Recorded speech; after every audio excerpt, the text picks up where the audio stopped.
안녕하세요. 현지 시간의 이현지입니다. 어느 지역에 가든 그 지역의 현지인들이 그 지역을 가장 잘 아는 것처럼 저희 현지 시간에서도 굉장히 다양한 업계의 현지인들을 계속 모시고 계십니다. 오늘 나오시는 분은 푸드 컨텐츠 디벨로퍼를 하고 계시는 무얼 F&B의 황윤민 대표님을 오늘 모셨습니다. 반갑습니다, 대표님.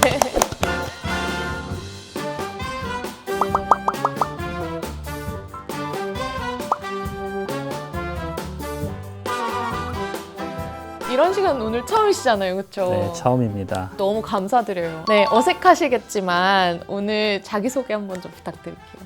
초대해 주셔서 일단 감사드리고, 저는 무얼 F&B라는 외식 사업을 하고 있는 황윤민이라고 하고요. 저희는 이제 컨텐츠를 중심으로 유통과 부동산을 좀 조화롭게 만드는 일을 목표로 하고 있는 회사라고 이해해 주셨으면 좋겠습니다. 사실 우리 대표님을 저희가 네트워킹 모임에서 만났죠. 네. 한 얼마나 한 3년 됐나요? 한 3, 4년 된 것 네, 같아요. 3, 4년 된 것 같아요. 근데 제가 어렸을 때, 뭐 지금보다 훨씬 어렸을 때부터 강남역에 가면 가장 친구들을 만나는, 무조건 만나는 장소였던 게 무얼 식탁이었어요. 근데 무얼 식탁 대표님이 나오셔가지고 정말 반가워서 인사드렸던 기억이 있습니다. 무얼 식탁 말고도 다양하게 하고 계시잖아요. 어떤 브랜드들을 하고 계신지 좀 설명 좀 부탁드릴게요. 저희는 주로 한식 컨텐츠를 가지고 있는데요. 무얼이라는 이제 한식 주점 막걸리 집을 하고 있고, 그리고 무얼 식탁이라는 그 한정식을 좀 캐주얼하게 만든 무얼 식탁, 그리고 이제 하이웨이 서울이라는 우리나라 기사식당을 좀 새롭게 바꿔보자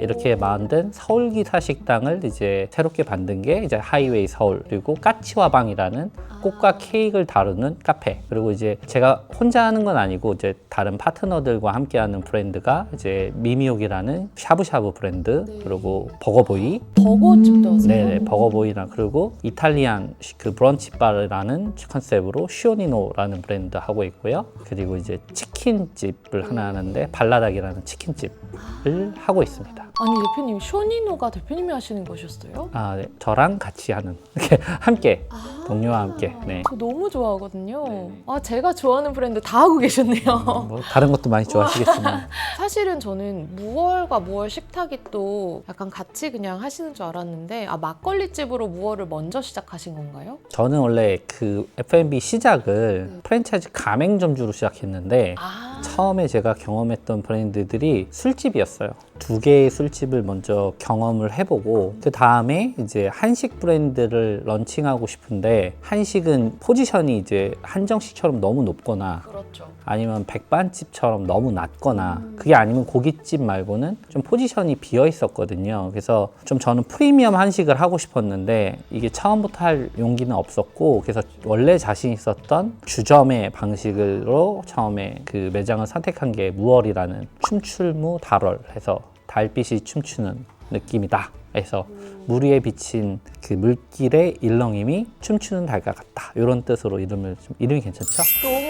너무 낭만적이에요. 그래서 네. 무얼이라는 브랜드를 만들고, 그 다음에 거기서 점심을 덮밥으로 했었는데 사람들이 식당도 해봐라 이렇게 해서 그때 이제 용기를 내서 만든 브랜드가 무얼 식탁이라는 브랜드예요. 그러면 첫 무얼은 어디에 만드셨어요? 강남역에 만들었고요. 이제 강남점은 이제 2번의 건물이 팔리면서 명도가 돼서, 아쉽게도 지금은 한남점, 그리고 수원 행궁동, 그리고 여의도점 운영을 하고 있습니다. 저는 이제 대학교 졸업하기 전부터 이미 장사를 했거든요.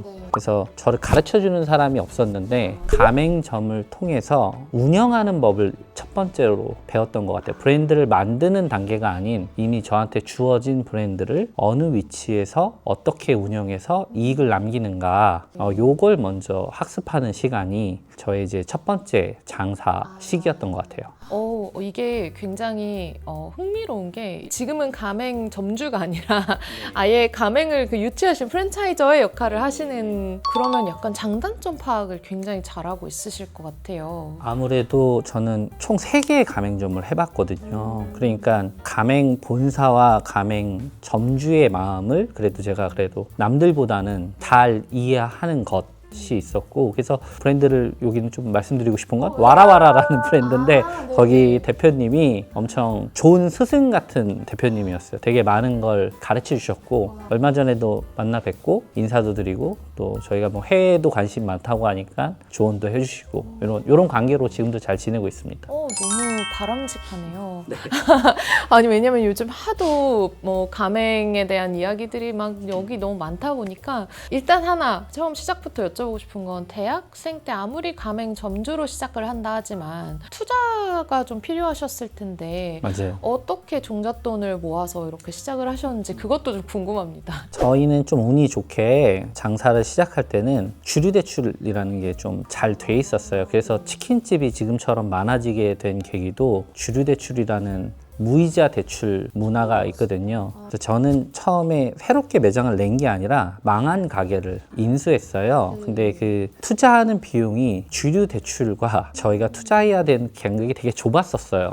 예, 이미 망한 가게였기 때문에. 근데 제가 봤을 때 그 위치는 굉장히 좋았고 컨텐츠도 좋았다고 생각했거든요. 근데 문제는 운영하는 사람이 문제라고 생각을 했었어요. 그래서 저분이 빠지면 그 자리에 내가 가면 브랜드가 성장할 것이다 라고 생각을 했고, 그래서 걔를 저렴한 가격에 얻을 수 있었고, 일부 아버님의 퇴직금과 모아둔 돈을 활용해서 처음에 시작할 수 있었습니다. 그러면 지금은 이제 사실 가맹 사업을 하신 입장에서 새로 시작하시는 어린 친구들이 만약 그런 사업에 뛰어들려면 뭐 어떤 방법을 써가지고 좀 그 진입할 수 있을까요? 예전보다는 주류 대출의 어떤 문화는 사라진 것 같아요. 있다 하더라도 되게 미비한 수준이고요. 그리고 과거보다는 술을 안 먹는 문화이기 때문에 자기 자본이 좀 더 필요한 건 사실인 것 같아요. 그래서 이게 꼭 나쁜 것만은 아닌 게 너무 지나친 자영업의 경쟁을 없애는 역할도 하고 있기 때문에 저는 이것은 조금 더 나은 거라고 생각하고 있습니다. 제가 궁금한 건 한식에 관심이 많으셨다고 하셨잖아요. 주점으로 시작하셨지만 왜 한식이었나요? 특별한 어떤 대단한 뭐 드라마틱한 이유는 없는데 이제 한국 사람인 국뽕 하나랑 저희 어머니가 감자탕집을 하셨었어요. 그래서 저는 감자탕집 아들이거든요. 그래서 아무래도 한식 장사를 하는 거를 옆에서 좀 봤었고, 또 제가 점주로 활동할 때 그 와라와라가 수작 요리주가 한식의 주점이라는 걸 표방했었어요. 그래서 제가 일종의 교육을 받았던 것 같고 거기에 저의 국뽕이 조금 더해져서 한식을 가지고 좀 사업을 하고 싶다라는 마음이 조금 공고해진 것 같아요. 되게 인상 깊게 들었던 것 중에 하나가 그 사람이 나가면 나는 훨씬 잘할 수 있을 것 같다라는 생각을 하셔서 뛰어드셨다 하셨잖아요. 네네. 그러면 도대체 그분은 무엇을 못하셨던 거고 윤민 대표님은 무엇을 바꿔서 하신 건가요? 제가 잘하는 게 오래 열심히 하는 거거든요. 근데 이제 제가 그 매장에 갔었을 때 사장님이 앞에 차를 대놓고 차에서 누워서 자고 있었어요. 거기 사장님이. 그리고 직원은 그 시절에는 매장에서 담배를 필 때였거든요. 직원이 주방에서 담배를 피고 있었고, 근데 그게 그 시절에는 뭐 대단한 이상한 게 아니었고, 그래서 여기는 제대로 운영되지 않는구나. 근데 음식은 생각보다 맛있었고 위치는 좋았었어요. 그래서 요 자리에 열심히 운영하면 되겠다. 그리고 구조적인 거 하나는 바꿔야겠다. 그거를 실행했더니 거짓말처럼 매출이 거의 2배 정도 오르면서 처음부터 돈을 벌면서 사업을 시작할 수 있었죠. 대표님께서 그 가게를 하실 때 위치 선정이 정말 중요하다고 하셨는데, 위치 선정을 사업 시에 하려면 뭐 어떤 걸 주로 봐야 될지, 그리고 뭐 주변을 상권을 분석할 때 어떤 걸 봐야 될지 좀 현실적인 팁을 주실 수 있으실까요? 요즘 많이 하는 생각인데, 수도가 발달될 때는 두 가지가 중요하더라. 하나는 경작지가 엄청 있어야 된다. 그러니까 소득이 창출되는 곳이어야 된다. 두 번째는 허브의 역할을 해야 된다라는 내용이었어요. 허브의 역할은 하나는 교통일 수도 있고 거버넌스가 좋아야 될 수도 있고, 이 두 가지가 작동이 될 때 우리는 장사가 잘 될 수 있는 상권이다, 이렇게 생각이 들었는데, 경작지를 요즘으로 말하면 예를 들어 여의도에는 많은 오피스가 있잖아요. 경작지인 거죠. 여기에는 수익이 창출되는 곳이니 자연스럽게 소비가 일어날 수 있는 지역이다 라고 생각이 들고, 이곳이 교통이 잘 이어져 있다면 많은 사람들이 모일 것이고 적절한 소득 구조를 만들어냈은 거버넌스. 이게 뭐 세금 구조일 수도 있고 여러 가지일 수도. 저희도 그런 게 안 잡혀 있으면 해외로 사업이 빠져나가기도 하잖아요. 그래서 이런 구조를 잘 만들어내는 것, 이런 것들이 모였을 때 적절한 컨텐츠랑 모여서 부동산과 상권, 푸드 컨텐츠 이런 것들은 잘 작동될 것이다, 이렇게 생각을 하고 있습니다. 정말 약간 인사이트를 정말 좀 인사이트까지는 아니고 정말 인사이트를 주신 것 같아요. 근데 뭐 결국 그 일을 잘해야 되는 거니까 이거는 그냥 이론 중 하나고 결국 그 안에서 얼마나 고객한테 맞는 상품을 제공하느냐가 생존의 어떤 큰 중요한 일인 것 같습니다. 요즘 주력하시는 그런 해외에 대한 그런 뷰 정말 재미있게 들었거든요. 요즘 주력하시는 사업에 대해서 설명을 좀 해주셔도 좋을 것 같습니다. 첫 번째 이제 해외를 좀 보고 있는데요. 여기서 해외를 본다는 의미는 우리가 해외를 나간다는 의미도 있고 외국 고객이 저희한테 온다는 의미 두 가지를 포함하고 있어요. 제가 이번에 뉴욕에 갔을 때 출장차 갔다가 그 뉴욕 홍보 센터였나? 거기 원장님이 계셨어요. 근데 그분을 미팅을 했는데 우리나라의 세금으로 거기서 하는 일이 결국에는 한국을 홍보하는 일은 최종의 목표는 이 사람들이 한국을 경험하고 한국을 가고 싶게 만드는 일이다 라고 말씀을 하셨거든요. 저는 되게 그때 큰 영감을 얻어가지고 내가 이제 외국인에게 타겟해서 무언가를 하는 것이 그게 국내에서 하던 외국에서 하던 그것들이 자원과 소비가 다 한국으로 모이게끔 만드는 것, 이게 최종의 목표다라고 생각을 하고 있고, 그래서 한국에 오시는 외국인을 보면 저희에서는 나라별로 저희가 가능하다면 포스에 찍거든요. 어디서 고객이 오고 있는지를 카운팅을 하고 있고, 또 이 사람들이 어떤 걸 좋아할지를 거꾸로 연구하고, 그런 것 중에서 논리나 실행적으로 잘 작동이 되면 거꾸로 그걸 해외에 도전해보고 싶고, 이런 것들을 하고 있는 게 이제 저희의 고민이고 해야 될 과제인 것 같아요. 약간 우리나라 타겟으로 장사를 많이 그동안 하셨을 텐데 이제 정말 한류 문화가 굉장히 커지면서 또 여러 가지 이제 정책들이 바뀌면서 중국 분들이나 또 다른 해외 분들 많이 오시잖아요. 소비 패턴이나 아니면 뭐 선호하시는 것 이런 게 좀 크게 다르다 이런 부분도 있으신가요? 조금 있는 것 같은데 그게 또 엄청나게 다른 것 같지도 않아요. 한국에 오는 분들은 한국이 적어도 궁금해서 온 분들이기 때문에 저는 대단히 다른 전략은 없다라고 생각하고 그냥 내가 TV에서 봤고 매체에서 봤던 걸 경험하고 싶으신 분들이라고 생각을 하는데 저희가 해외에 갔을 때는 전혀 다른 얘기라고 생각해요. 거기는 그들 주류의 식문화와 소비문화가 있기 때문에 그 전략을 현지화시키지 못하면 특정 지역에서 호기심으로 작동시키는 F&B 전략은 통할 거라고 생각하지만 어떤 것들은 그들이 소비할 수 없을 것이다. 문화적으로, 가격적으로. 뉴욕만 봐도 앉아서 먹는 거는 TV 20에서 30% 가까이 되는데 그 지방에 있는 분들이 그 돈을 내고 한국의 반찬과 그 코스트를 높이는 여러 가지 푸드를 경험할 수 있을까? 그 미국 주류에 전체적으로 전파할 수 있을까? 이런 고민은 많이 돼서 저희가 이번에 뉴욕에서 팝업을 했었는데 이제 실험적으로도 반찬이 없는 한국의 푸드는 어떤 형태일까? 이런 걸로 저희가 하이웨이 서울이라는 브랜드로 테스트를 하러 갔다 왔거든요. 다행히 많은 관심을 가져줬지만 한국의 팝업 행사여서 한국 분들이 오히려 좀 많았던 거는 좀 저희한테는 좀 아쉬운 점도 있지만 그래도 미국의 여러 레스토랑에서 파트너와 그 밀도 있는 경험을 해보고 저희 푸드를 경험시켜보고 행사장에 오시는 다른 외국인들에게도 좀 여쭤볼 수 있고 그래서 이런 경험은 저희가 여행으로는 할 수 없었던 깊은 고민을 할 수 있었던 기회였던 것 같아요. 처음 매장을 지금 사실 한국에서 처음 사업을 시작하신 게 한 18년 전이라고 하셨잖아요. 처음 매장을 열었을 때 그 감정 기억나시나요?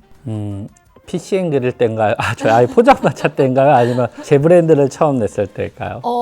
브랜드를 처음 열었을 때 궁금한 것 같아요. 브랜드를 처음 열었을 때는 제가 T가 아니라 완전 F거든요. 그러세요? 저는 아주 F인데 N이고 F인데 나름의 상상력이 있어요. 네. 그래서 사람들이 어마어마하게 올 거야. 그리고 그 번성된 점포를 상상했었거든요. 결과는 잘 안 됐어요. 반전이네요. 결과는 오픈하자마자 손님이 하나도 오지 않고 오픈하자마자 그만둔다는 직원들도 있고 여러 가지 어려움을 겪었으나 한 두세 달 만에 제 매출이 올라왔었고 제가 맨날 지금도 가게 오픈을 하면 팀과 동료에게 하는 말은 거짓말처럼 고객이 몰려올 거야. 이렇게 제가 약간 주문을 외우듯이 네. 저에 대한 불안감의 해소이기도 하지만 네. 동료분들도 사실은 새로 오픈하게 되면 되게 손님이 없으면 되게 불안한 마음이거든요. 제가 준쫄 실전이라고 준비는 쫄보처럼 실전은 전사처럼 제가 사자성어처럼 이렇게 매장에 써놓고 사무실에 써놓고 하는데 그래서 준비는 좀 상상과 기대와 걱정을 함께하고 시작하면 고객이 몰려올 거야 이런 마음으로 일단은 저 너무 와닿습니다. 제가 사실 좀 쫄보거든요. 네네. 직원들 앞에서는 우리 정말 잘 될 거야. 우리 회사는 잘 되는 회사일 거야 라고 주문을 외우지만 사실 집에 가면 잠을 못 자요. 맞죠. 그래서 모든 사장병 잠을 잘 오지 않습니다. 맞습니다. 근데 가면 막 울다가도 가면 우리 너무 잘 될 거야 하는데 그 어려울 때 어떻게 마인드 컨트롤을 하세요? 다행히 저는 너무 괴로울 때 자면 잘 까먹어요. 예, 다행히 저는 참 그런 거는 참 다행인 것 같은데 최근에 잠이 잘 안 와요.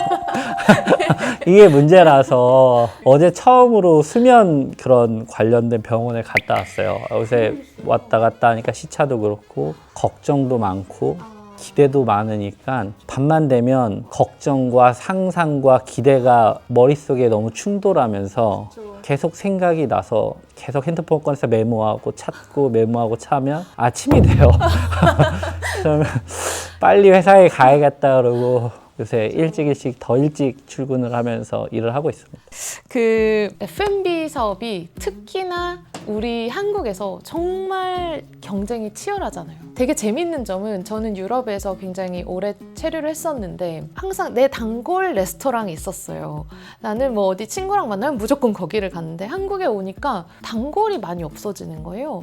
왜냐? 너무 좋은 데가 많아서 이번에는 여기 가볼까? 하다 보면은 한 군데를 지속적으로 가는 게 없어지더라고요. 그런데 이 많은 경쟁 속에서 대표님께서 만드시는 브랜드들만의 차별성이 있다면 뭐가 있을까요? 어려운 질문이네. 1년에 물가 상승률만큼 매출이 올라가지 않으면 브랜드는 없어지잖아요. 그리고 거기에도 어떤 극적인 어떤 행사나 어떤 나라의 사건이 있으면 더 빨리 없어지기도 하고 그래서 그 상황에 맞는 그러니까 매출을 올리는 상품이든 비용을 줄이는 기술이든을 그때그때 발견하지 않으면 사라진다. 특별한 답이 있는지는 모르겠습니다. 근데 어쨌든 한국에 현재 저희 업을 하기 위해서 어떤 물류, 그 원자재, 그리고 그 인건비, 그리고 부동산 이 세 가지 축을 가지고 그래서 저희가 크게 고민을 하고 있고 조금 더 얘기하면 저는 한국 임대차 시장이 많이 바뀔 거라고 생각하는데 임대인과 임차인은 서로 공생관계이면서 대칭관계로 살아가고 있거든요. 임대인은 높은 임대료를 받아야 되고 임차인은 낮은 임대료를 내야 되고 근데 이 둘은 간극이 점점 벌어지는 것 같아요. 그렇죠. 맞습니다. 그래서 이 둘을 싸우지 말라고 상가 임대차 보호법이 그 사이에 들어있는데 이 법이 이 둘을 만족시키지 못하니 더 벌어지고 있는 것 같아요. 가로수길에 그 많은 길들이 제가 생각했을 때는 아주 좋은 위치, 아주 좋은 교통망을 갖추고 있고 주변에 인프라가 저렇게 좋은데도 이 컨텐츠를 모으지 못해서 버티고 있고 근데 버팀의 끝이 3년 뒤엔 그러면 좋아지나? 저는 뭔가가 생겨야지 다음 액션이 있는데 지금은 결과가 뭐가 생길 걸 기대하지 않고 그냥 막연히 기다리는 단계이기 때문에 부동산이 밸류에드 되는 것이 아니라 저는 하락하고 있는 걸 우리는 떨어지지 않았어 라고 우기는 단계라고 그 냄비 속에 끓고 있는 개구리 마냥 있는 것 같고 반면에 좋은 컨텐츠들은 그런 좋은 허브 속에 들어가지 않고 교통이 불편하고 안 좋은 데로 가다 보니까 사람들이 한두 번은 호기심에 찾아가지만 지속되지 않고 그렇죠. 그래서 저는 이제 우리나라 임대차 시장은 적어도 리테일 쪽에서는 끝났다. 어떤 이 현재의 거래 방식은 끝났다고 생각을 한다고 주변에 제가 얘기하고 있고 이제는 이거가 하나의 프로그램으로 작동해야 될 시기가 온 것 같다. 그게 계약의 형태는 어떤 것인지 모르겠지만 어떤 현명한 부동산과 현명한 컨텐츠 플레이어들은 이것을 잘 밍글해서 하나의 상품으로 만들어내서 임차인은 임대인이 되고 싶은 마음, 임대인은 임차인을 찾아야 되는 마음, 그리고 갈 곳 없는 투자처 이런 것들이 적절히 모일 때가 생길 것인데 그런 것들을 만들어내고 싶은 마음이 저의 마음이고 제가 뭐 이런 자리에 안 나오는 이유인데 이런 나온 이유도 이런 생각을 좀 알려서 주변에 현명한 사람을 모으고 싶다라는 게 제 생각이에요. 아무튼 우리 요즘 또 배달 되게 많이 하잖아요. 근데 오프라인에서 까치 화방의 경우에는 배달 서비스도 하신다고 들었는데 직접 하시는 건가요? 그러니까 저희가 배달을 하는 주체는 아니고 당연히 뭐 중간에 배달을 하시는 어떤 대행하시는 주체가 있긴 한데요. 그게 뭐 배민이든 요기요든 제가 포장의 민족의 상표권을 가지고 있어요. 포장 정말요? 제가 배달이 이렇게 계속 코스트가 올라가서는 안 되겠다고 제가 한 4, 5년 전쯤에 포장의 민족 상표권을 출원했어요. 이제 포장이 좀 나올 때가 됐다. 실제 미국은 좀 투고가 엄청 발전이 돼 있다 보니까. 근데 이제 그냥 배민에서 포장 코너를 만들었더라고요. 그래서 좀 나의 생각이 짧았다. 계획대로 되면 재벌이 되는데 이게 잘 안 되는구나. 일단 우리나라는 아주 인구 밀도가 높은 지역이기 때문에 배달 사업이 성장하기엔 굉장히 좋았던 것 같아요. 근데 이제 과거에는 우리나라가 노동법이나 여러 구조가 미약하다 보니까 짜장면을 시키면 배달은 공짜였는데, 근데 사실은 누군가한테 심부름 시킨다는 거는 엄청난 비용과 시간이 들어가는데, 이제 인정해야 될 것은 이것은 꽤 비싼 고급 서비스다. 배달에서도 두 가지가 작동되는데, 하나는 우리 매장을 알리는 일, 세 가지겠네요. 그리고 매장 내에서는 정보를 모아서 오퍼레이팅이 잘 되게 도와주는 일, 그리고 실제로 고객한테 배달을 하는 일, 이렇게 세 가지로 작동이 되는데요. 근데 요 가운데 이 일을 하는 사람이 이제 우리가 흔히 아는 배민이나 요기요 이런 이들이 되게 똑똑한 것은 배달료와 배달 중개료 이런 것들을 구분짓지 않고 최종 가격으로 좀 많이 처음에 세일즈를 하다 보니까 이제 언론에서 뭐 치킨값은 3만 원이 돼야 돼 이렇게 하니까 사실은 배달비 10,000원에 치킨값 2만 원이야 라고 얘기했어야 되는데, 소비자 입장에선 최종 가격을 치킨집에다가 원망이 가다 보니까 사람들은 음식값이 엄청나게 올랐다라고 생각하지만 사실은 음식값이 올라간 게 아니라 우리 내 앞에 도착하기까지 서비스 비용이 상승했다.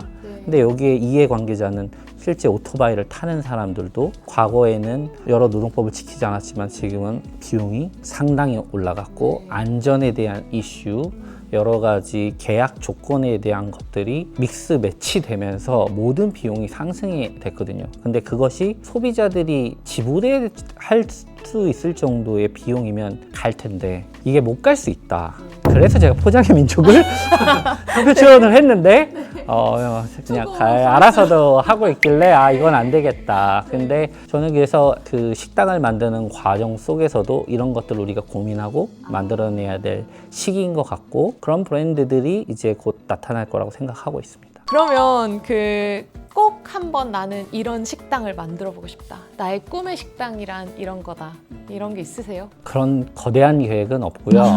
저는 지속 가능한 식당을 만들고 싶고, 오래 가고 싶으시고. 오래 가고 싶은데 이게 오래 가는 거는 제 F&B적인 관점이고, 푸드 컨텐츠 노총각이 많아요, F&B에. 정말요?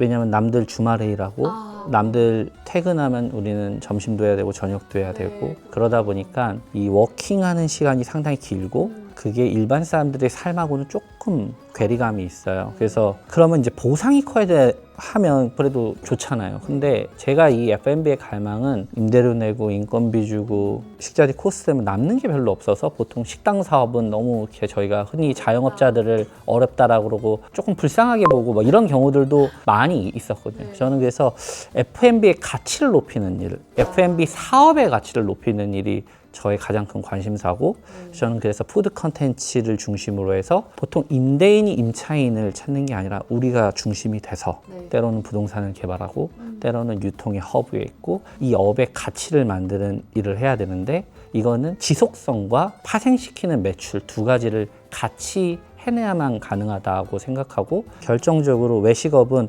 먹는 것 겉에서 오는 관계를 만드는 일이라고 생각하거든요. 그래서 다른 산업에 비해서 굉장히 관계성이 높아요. 저희도 만나면 커피 마시면서 대화하고 우리 언제 만나서 식사나 할까? 술이나 한잔 할까? 이렇게 사람을 모으는 허브의 역할을 이미 백화점에서는 사람을 모아서 제품을 팔고 있잖아요.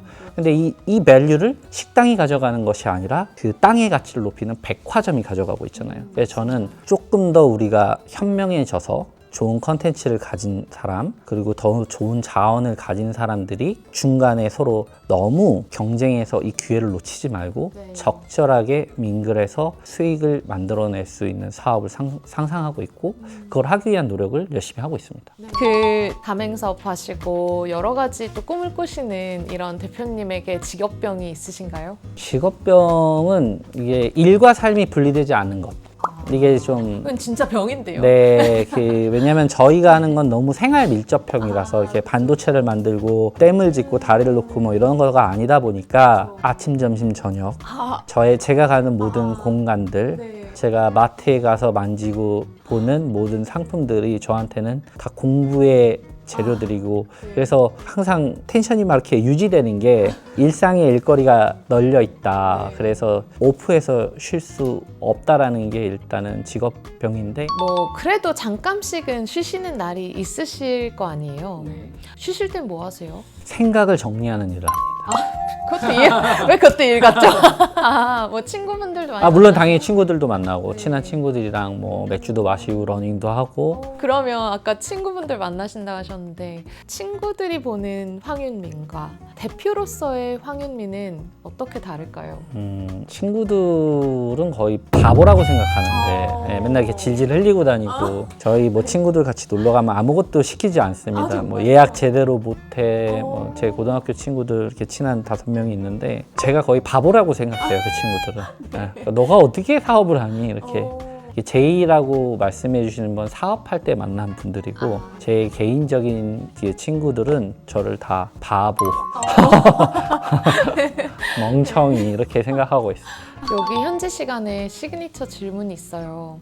24시간 중에 가장 행복한 시간이 언제이신가 궁금합니다. 행복한 거는 침대에 들어갈 때인데, 침대 싹 들어갈 때 행복하고 가치 있게 느끼는 순간은 아침에 오늘 할 일을 정리할 때예요. 내가 무엇을 해야 될지를 정리하고 있을 때 일단 시작이 반이라고. 정리해 놓으면 뭔가 벌써 반쯤 한 것 같아요. 맞아요. 책은 사면 벌써 읽은 것 같잖아요. 그런 마음입니다. 아무튼 오늘 이렇게 대표님이 이런 공식적인 자리에 안 나오신 거 알고 있는데 다시 한번 이렇게 나와주시면 너무 감사하고요. 그리고 또 이런 자리에서 만나니까 또 들어보지 못한 깊은 이야기들, 철학들 많이 들어볼 수 있어요. 바보인 줄 알았죠? 전혀 아닙니다. 근데 오늘 많이 알았습니다. 네, 저 너무 즐겁고 행복한 시간이었습니다. 우리 대표님도 한번 소감 어떠셨는지 한번. 일단 초대해 주셔서 너무 감사하고, 평상시에 너무 제가 리스펙하는 대표님의 초대였기 때문에 저도 이렇게 기꺼이 나왔고요. 그리고 저도 이런 자리에 나올 때 고민했어요. 처음에 나올까 말까 했는데 질문을 또 너무 좋게 해주셔서 또 제가 이런 귀한 질문들을 해주셨구나. 그래서 감사합니다. 좀 제 생각을 잘 전달됐으면 좋겠고, 또 이것이 저희 사업에도 도움이 될 거라고 저는 생각하고, 앞으로 유튜브도 계속 100만, 200만 갈 길이 멉니다. 네, 되기를 바라겠습니다. 감사합니다. 감사합니다. 오늘 황윤민 대표님과 정말 소중한 대화를 나누었습니다. F&B라고는 하지만 굉장히 많은 영역에 적용될 수 있는 이야기들을 해주셔서, 또 사업을 준비하시는 분들의 경우 우리 대표님의 말씀을 들으시고 어떤 생각을 하셨는지 댓글에 공유해 주시면 더 풍성한 그런 채널이 되지 않을까 싶습니다. 오늘의 현지 시간은 오후 12시 반입니다. 감사합니다. 감사합니다.